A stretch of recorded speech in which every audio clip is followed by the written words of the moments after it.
Reading for day 178 with 1 Kings 17 through 19. 1 Kings 17. Now Elijah the Tishbite of Tishbe in Gilead said to Ahab, "As the Lord, the God of Israel, lives, before whom I stand, there shall be neither dew nor rain these years, except by my word." And the word of the Lord came to him, "Depart from here, and turn eastward, and hide yourself by the brook Cherith, which is east of the Jordan. You shall drink from the brook, and I have commanded the ravens to feed you there." So he went and did according to the word of the Lord. He went and lived by the brook Cherith, that is, east of the Jordan, and the ravens brought him bread and meat in the morning, and bread and meat in the evening, and he drank from the brook. And after a while the brook dried up, because there was no rain in the land. Then the word of the Lord came to him, "Arise, go to Zarephath, which belongs to Sidon, and dwell there. Behold, I have commanded a widow there to feed you." So he arose and went to Zarephath.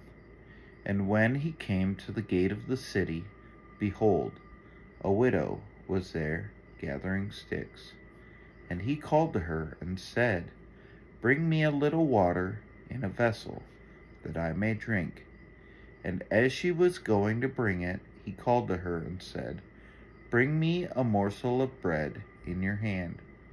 And she said, "As the Lord your God lives, I have nothing baked, only a handful of flour in a jar, and a little oil in a jug.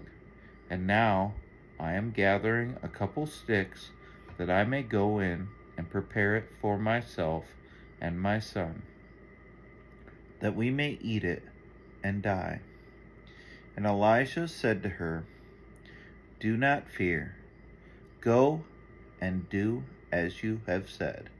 But first make me a little cake of it and bring it to me, and afterward make something for yourself and your son.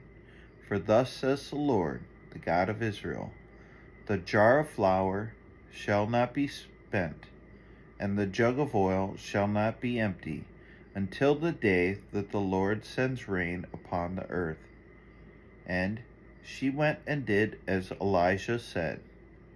And she and he and her household ate for many days. The jar of flour was not spent, neither did the jug of oil become empty, according to the word of the Lord that he spoke by Elijah. After this, the son of the woman, the mistress of the house, became ill, and his illness was so severe that there was no breath left in him. And she said to Elijah, "What have you against me, O man of God? You have come to me to bring my sin to remembrance, and to cause the death of my son." And he said to her, "Give me your son." And he took him from her arms, and carried him up into the upper chamber, where he lodged, and laid him on his own bed.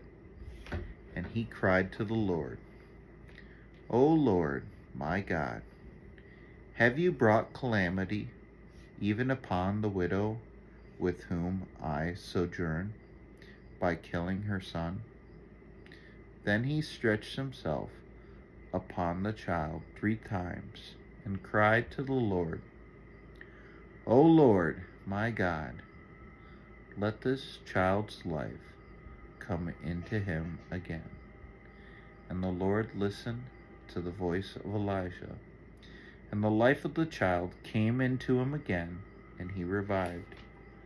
And Elijah took the child and brought him down from the upper chamber into the house and delivered him to his mother. And Elijah said, "See, your son lives."